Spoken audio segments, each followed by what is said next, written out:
सरदार बोलने लगता है। और देशभक्ति में सरदारों का कोई मुकाबला कर सकता है? तो ये पे मौजूद है।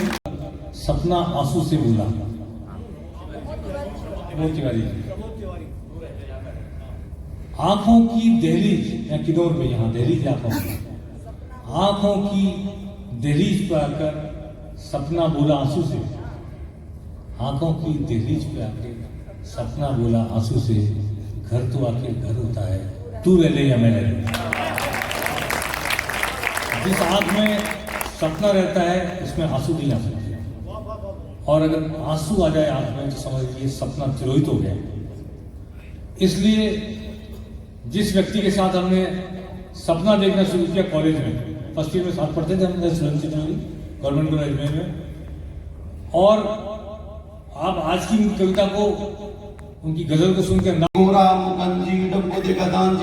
हनुमान जी, हनुमान भाई टोली बाहर ने की टोली हिरनी करया उपकान पे झटका मक्का करमान चोनी पर 4 लाइन में इंटेलिजेंट ये पढ़ा तो गाता बात के वो ठीक। 2 मरगा खटीक, खटीका की मर्जी, 2 मरगा दर्जी, दर्जी करी सिलाई, 2 मरगा नाई, नाई करी सुवार, 2 मरगा लुहार, लुहार गड़ी पाती, 2 मरगा खाती, खाती गड़ी काट, 2 मरगा जाट, जाट बनाई हिली, 2 मरगा तेली, तेली काटो तेल, आई रात की रेल, रेल मारी सिट्टी, 2 मरगा टिट्टी, टिट्टी दियो तार, 2 मरगा खानादार, खानादार पकायो डंडोर, 2 मरगो द्वार को पंडो।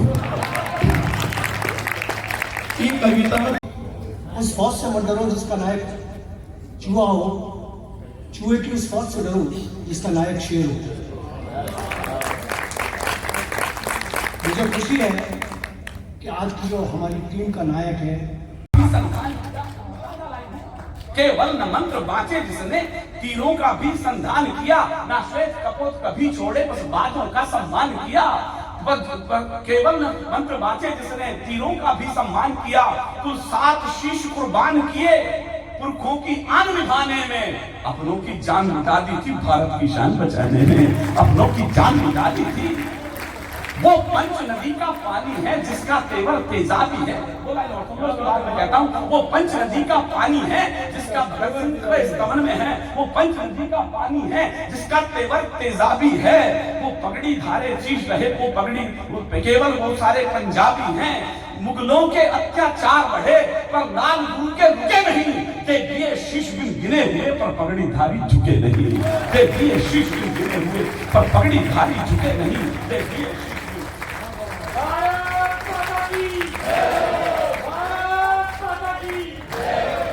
दिए शीश बिन गिने हुए पर पगड़ी धारी झुके नहीं। मैंने सुना नहीं है किसी माँ के 4 बेटे हुए हों और इस तरह बलिदान हुए जैसे गुरु गोविंद सिंह के 4 बेटे। 2 बेटे सरहिंद की दीवार में जिंदा चुनाए गए, 2 बेटे चमकौर के दुर्ग में बलिदान हो गए। उदाहरण नहीं पड़ा। जब छोटे भाई की गर्दन तक ईंट आ गई धर्मेश जी, तो बड़े भाई की आंखों से आंसू आने शुरू हो गए। फतेह सिंह ने कहा जोरावर सिंह को देखकर, बड़े भैया बलिदान का वक्त आया तो रोने लग गए, डर गए? नहीं, गुरु गोविंद सिंह की संतान मृत्यु से क्यों डरेगी? फिर रो क्यों रहे हो? जो उत्तर दिया, मैंने कहा मेरे रोंगटे खड़े हैं। छोटे भाई ने बड़े को देखकर कहा, बड़े भाई ने छोटे भाई को देख के कहा, रो इसलिए रहा हूं छोटे, इस दुनिया में पहले मैं आया था, जा तू रहा है, पहले जा रहा हो। हमने बचपन में सुना धर्मेश जी, फतेह सिंह शोर, आज मैं आपसे बात कर रहा था होटल में, फतेह सिंह शोर से बोला, जोरावर जोर से बोला, रखो ईंटें भरो गाले, चुनो दीवार हत्यारे, निकलती सांस बोलेगी कहीं दीवार बोलेगी, हमारे देश की जय हो, हमारे धर्म की जय हो।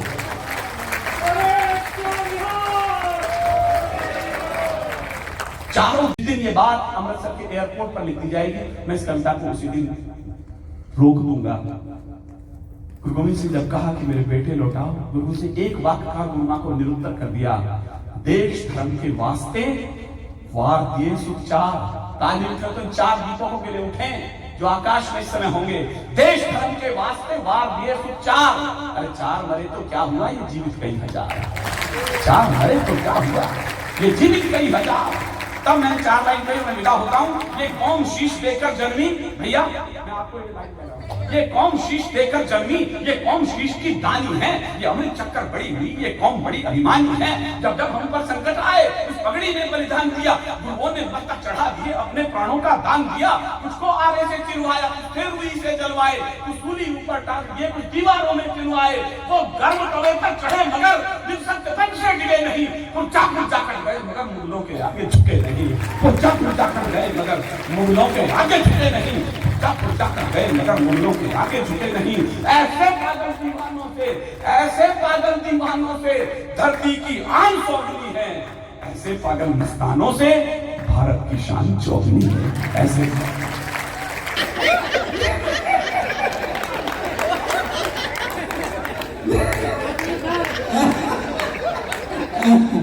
सर देखो, मेरे सामने बैठना बड़ा मुश्किल होता है। मैं तो यही से मस्ती दे देता हूँ आपको। मेरे से यूँ कह रहे थे, मेरे एक ही बगल में बैठा था, तो मेरे से कह रहे थे दूध पिया कर, नहीं क्या हो जाएगा कि दूध से दिमाग बढ़ता है।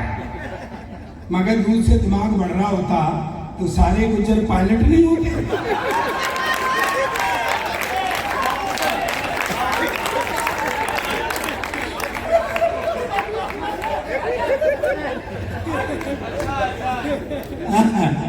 मैं सिर्फ मस्ती बांटूंगा। मेरे भाई ने, छोटे भाई ने बहुत अच्छा पढ़ा। ये मुझको दाऊ कहता है और मैं इसको कन्हैया कहता हूँ। सच में मेरा कन्हैया है, उसने इतना अच्छा पढ़ा, मैं सैल्यूट करता हूँ। एक भी हाथ नीचे नहीं रहे, पूरा सदन हाथ खड़े करके जोरदार तालियां बजाएं।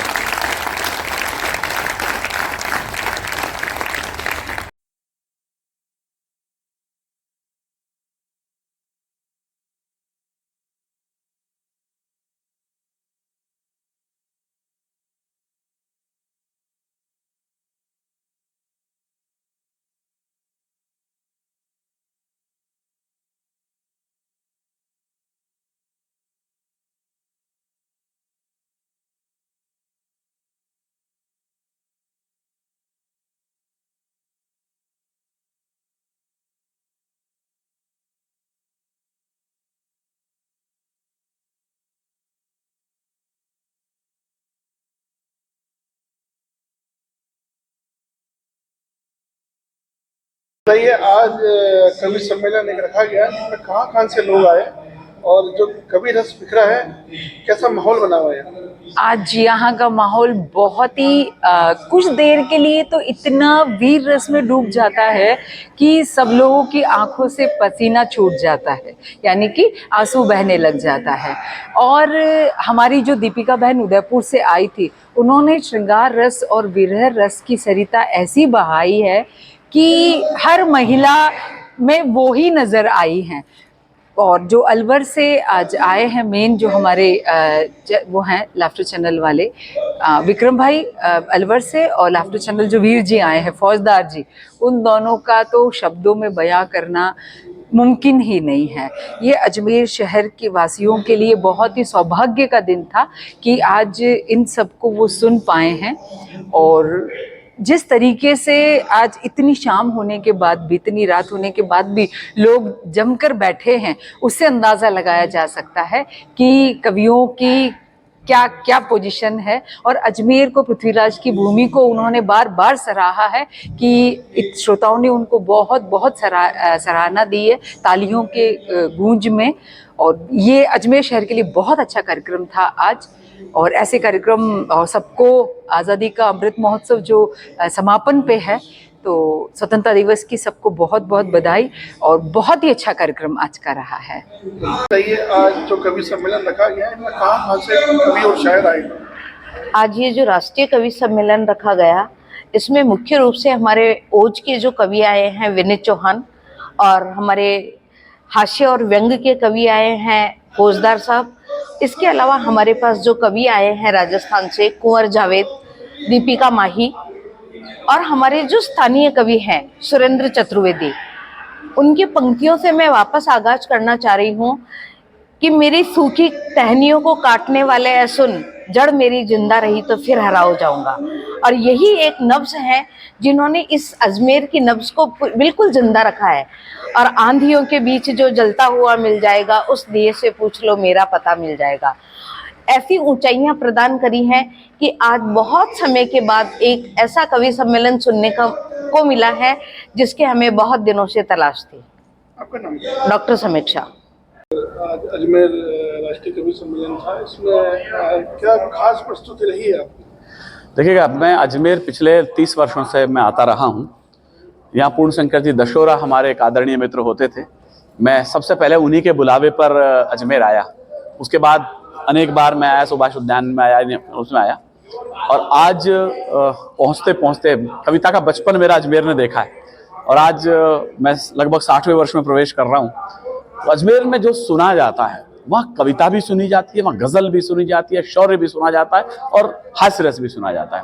अजमेर की बात अच्छी है कि सौहार्द की नगरी है, लेकिन शौर्य और देशभक्ति के साथ जिस तरह से सुनते हैं, मैं आज भी जब मैं सभागार में देख रहा लोग स्टैंड अप हो गया तो मुझे बहुत अच्छा लगा। मैं कहा चलो शहीदों को देश याद करता है, तो इसलिए मैं धन्यवाद देता हूँ अजमेर का कि वो मुझे प्यार से सुनता है।